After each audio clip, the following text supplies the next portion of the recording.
Их расшифровкой занимаются лингвисты, историки, этнологи, эзотерики. Такой союз оправдан ввиду сложности темы. Однако все исследователи трактуют смысл танг по-разному. Фильм «Древние знаки абхазов» Тамги, он инициирован был Абхазским институтом гуманитарных исследований. И приняли участие в нем сотрудники АБИГИ, историки, этнологи, лингвисты и так далее. Тема танго, она не нова, ничего такого, может быть, нового она не несет в себе, но методы исследования, они немножко изменились. Если раньше танги воспринимались как знаки принадлежности, то сейчас немножко подход изменился. Некоторые ученые склонны видеть в этом какие-то азы древней письменности у абхазов. Знаки, символы в духовном мире, как у абхазов, так и у многих народов мира, имеют свои особенности.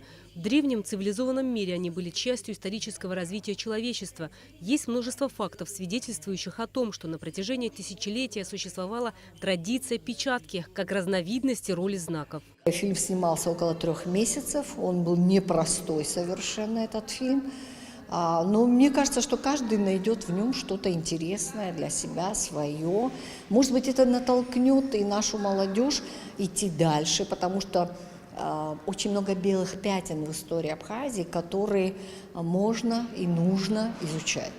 Изучение родовых знаков – дело не из простых. Прежде необходимо собрать их с различных объектов и предметов, которые часто находятся в личных архивах. Когда ученые-владельцы древнейших ценностей предоставят возможность поработать с носителями тамги, тогда, несомненно, в изучении древнего творчества откроются потайные двери. Мне очень хочется процитировать Шлимана, известного, легендарного, который сказал, что золото Трои потускнеет по сравнению с тем, что я увижу здесь в Абхазии. И он сказал это неспроста. Что-то он знал. К сожалению, он буквально перед самой поездкой в Абхазию он умер. Но это дает нам какие-то надежды о том, что нас, мне кажется, ждут еще очень интересные какие-то открытия археологические. Вообще, если мы вплотную займемся наукой, как положено, как во всем мире, я думаю, у нас будет очень много открытий. В фильме помимо различных исторических фактов можно увидеть копию абхазского черного башлыка, хранящегося в бывшем Тбилисском государственном музее. Это еще одно наследие устойчивых знаков и систем в Абхазии. Башлык орнаментирован золотом. Весь орнамент состоит из древнеабхазских знаков идеографического периода. Идеографическая культура вновь переходит в орнаментальный культурный слой. Электронную версию фотографий привез известный абхазский историк Геннадий Зурабович Анчабадзе, живущий в Грузии. Получив фото башлыка, сотрудник отдела этнологии Инга Шамба решила создать дубликат для Абхазского музея. Работа оказалась довольно сложной и кропотливой. И за нее взялась репатриант из Турции Хандан Папа. К сожалению, мы не знаем, из какого села был вывезен этот башлык, кто его автор. Однако его изучением занимается уже отдел этнологии. Сам башлык удивляет обилием знаков. Здесь и письменность, и солярные знаки, растительные и геометрические узоры, и даже изображение тамг.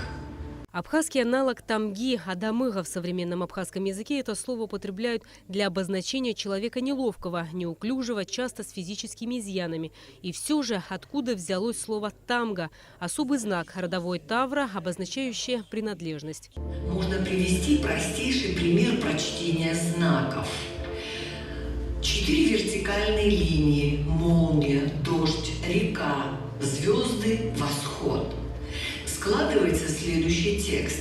4 путников идут по дороге. Вдруг их настигла молния и пошел проливной дождь.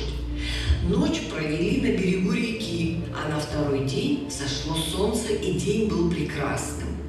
Конечно, не все тексты так легко читаются. Рената Шакай, Михаил Братухин, Абхазское телевидение.